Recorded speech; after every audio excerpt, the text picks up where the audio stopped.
What's up, GW? Back again with the Crawl review. This is the movie brought to you by Sam Raimi and Alexander Aja. Now, Sam Raimi, you guys remember, if you guys don't know, but if you remember, did The Evil Dead, and Alexander Aja did the Hills Have Eyes remake. My wife still can't watch that. Anyway, they teamed up and they came up with a very cool horror monster movie about something that could possibly happen, but probably this film is probably an exaggerated way of doing it.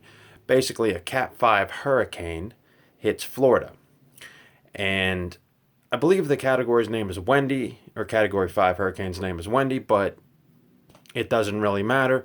What matters is what this Cat 5 hurricane brings, and that's why we have a great film about what happens when the Cat 5 hurricane unleashes its total power on a small community in Florida and basically brings alligators into the mix. So now you have alligators. Now picture this. You're in your basement. Take a good look. What happens if you're trapped and all of a sudden alligators pop up and you need a way out? That's basically the premise of the film. Now, what makes this film pretty interesting too is that for the first half of the movie, it is claustrophobic, and it really gives you the sense of a white knuckle thriller. Now, the lead actress, Kaya Scodelario, I hope I spelled her name right, is phenomenal in this. She carries this movie, and I hope to see her in more films. And if you know anything about Sam Raimi and Alexander AJ, they like to put their characters literally through hell. And that's exactly what you're gonna see. The attacks are brutal, vicious, and bloody. And there's about 5 or 6 of them in the whole film. And they are very cool, and they come unexpectedly. The one good thing, I will give you guys a minor spoiler, there is a dog in here, and the dog does not die. So thank God for that. I'm tired of seeing horror movies where they kill dogs off. You know, cool dogs, family dogs, you know what I mean? Cujo, that's a whole nother deal. But in any event, this film is pretty awesome and the effects are pretty good. And I don't talk a lot about sound. I had this thing queued up and I just got done watching it, and the rain effects make you feel like it's raining in your living room if you have a home theater or sound bar or whatever. And it really made you just feel cold, wet, and just ugh. The alligators probably are CGI, but you probably would never know it because they look pretty real. This is very suspenseful. It is as suspenseful as it gets. And I'm telling you guys right now, for a movie that didn't have much of a marketing campaign, this thing is pretty damn awesome. And it's pretty cool to see two characters, like I said, Kaya Scodelario and Barry Pepper, who plays her father, carry a movie. And it's very rare you see that. Now, there are other actors in here, or actresses, but they don't really make an impact. They're there, but they're not there to carry the film. The gore effects, I'm telling you, are awesome.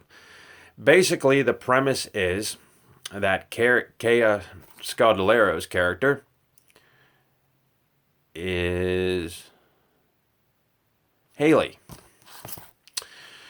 who is at a swim team meet, and basically Cat 5 hurricanes moving in. They're closing down all of Central Florida or Western Florida, whatever. And she wants to go find her dad. And she finally finds him in their old family home, injured underneath the crawl space or underneath the basement of their old home. It appears to be an alligator, alligator injury. He's got a little slash on his shoulder.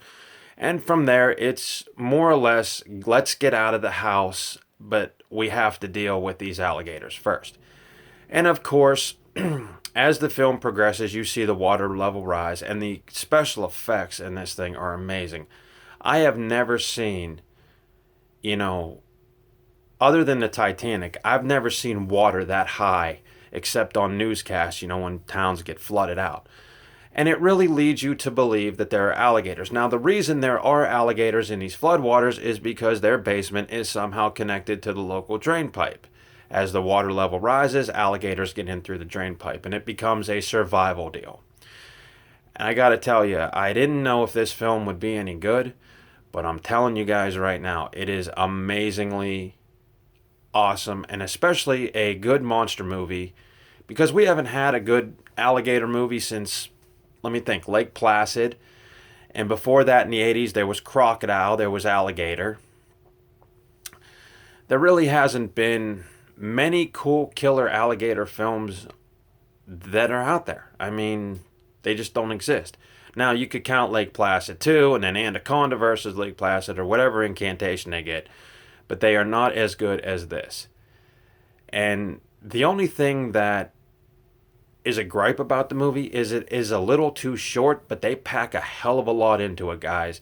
Every time you turn around, there's something going on.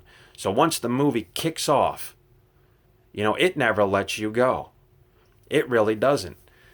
And I sat there on the couch, and I have seen, you guys know, I've seen a lot of terrifying movies, and I'm like, okay, where's this going to go? What can they throw at us next? And it always surprised me. Every time I thought they topped themselves in this film, or every time I thought there was a cool alligator attack, along comes another moment of white knuckle terror, and you're sitting there going, are these people going to make it? You don't know.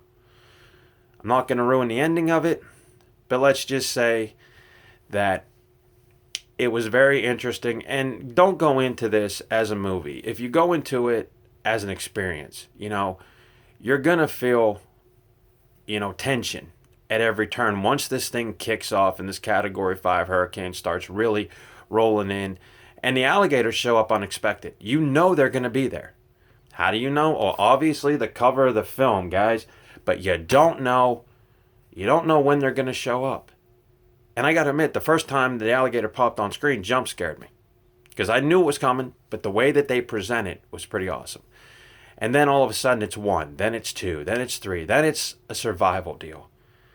And the other thing that I want to give credit for is there's some underwater film photography going on in here that is really awesome. And all the underwater film photography is great, but the way that it's shot gives you that sense of dread. And it's almost, being a Sam Raimi film, it's almost like The Evil Dead. When the camera flies through the woods, same deal. It flies through the water, Jaws type style, but it has an atmosphere to it. So definitely give Crawl a whirl, because like I said, for being a monster movie, which is something, as of late, we haven't had. We've had, serial killers, 3 from Hell. We've had, slashers. We've had ghosts, Jordan Peele's Us. But we never have had a good monster movie in a while. And I think this is going to be the one that will put alligators on the map. And like I said, go back to the 80s. Every alligator movie was okay at best. This one is actually pretty cool. So, I forgot Primal. Primal's on there too. Primal's about an alligator, and that was based on a true story. That one has come close, but this is the one, guys. So if you're looking for a cool creature feature with a lot of blood, a lot of Jaws type killings in it, and a lot of white knuckle tension, Crawl. Certified fresh by Rotten Tomatoes, obviously. And it came out not too long ago. You can find it on demand. You can buy it at Walmart. You could probably find it on your computer somewhere. Who knows? But anyway, definitely give Crawl a watch. And I do give credit to Kayla. I'm just making sure I spell her name right. Scodelario. She carried this film, and for being a virtually unknown, she did pretty damn awesome, guys. And Barry Pepper plays her dad. There's a lot packed into those scenes, especially when they're few and far between, but whenever the honesty is there, you kind of see. And for not being a mainstream film, this thing did pretty damn good. So you check it out. Hit the like button if I'm right. If I'm not, hey, I'm sorry. But I think in my opinion, this is going to usher back in some of the terror of the monster movie franchise that I think Hollywood needs to recapture. Instead of redoing everything, let's just focus on something crazy. Plus, like I said, if nothing else, you got to give credit to the special effects. And they probably had a hell of a fun time filming this. Crawl, 4 stars out of 5. That's what I'm giving it. The only thing that would make it 5 is if it was a little bit longer, ladies and gentlemen. That's my review of Crawl. Hope you like it. Hit the like button if you, like I said, check the movie out and you agree with me. And one more thing. My man Kuvalutin, I hope I got that right. I wanted to thank you for telling me our channel is pretty awesome. Kuvalutin, you guys, if you guys don't know, had said my channel reminds him of all the cool 80s movies he saw when he was a kid and he really appreciated it. Hey, I know good cinema when I see it. And I grew up watching all kinds of horror movies, even though I wasn't supposed to. I remember my parents were like, dude, you can't watch Friday the 13th because it's too violent. But I was allowed to watch Mad Max. I don't know, I didn't see the line. I guess the violence in Mad Max was implied, but never seen. Friday the 13th, you saw everything. But that's what got me into films, when I wasn't allowed to watch anything. And then there was also a horror theater Saturday afternoon. I believe it was called Scream Theater, where they showed a lot of this stuff here in Western PA. And I pretty much jumped on the bandwagon. And I think the thing that got me into horror was the first time I saw Friday the 13th Part 4. And that was the one I started with. Didn't go back to 1. But then I started with 1, and then I gradually grew, and I watched Halloween, Halloween 2, and so on and so forth. So I became a fan of horror films because I wasn't allowed to watch them. So I have watched a ton of films. And basically it was one of those things where if I was allowed to watch them as a kid, I probably wouldn't have any interest in them today. But I thank my mom and dad for, preventing me from watching them. Now I can just go buck nutty and crazy because I had missed an era. So I was playing catch up. So anyway, Kuvalutin, I wanted to thank you for your comment. And I hope that I can come down the pike and tell you about every movie I've ever seen, and I hope I'm doing that. So again, guys, if I if I tell you about a movie and you go out and check it out, and I am right, hit that like button. Let's get some subscriptions up here. You know what I mean? I want to keep doing this for you guys. Plus, I love horror films. I love all films, but horror films especially. So anyway, Crawl, 4 out of 5 stars. Greg Warner says check it out. And definitely pay attention to the effects and the sound because they are truly, truly amazing. And Sam Raimi did a hell of a job along with Alexander AJ. And they both collaborated and they made one hell of an unforgettable alligator movie. Crawl. Definitely good.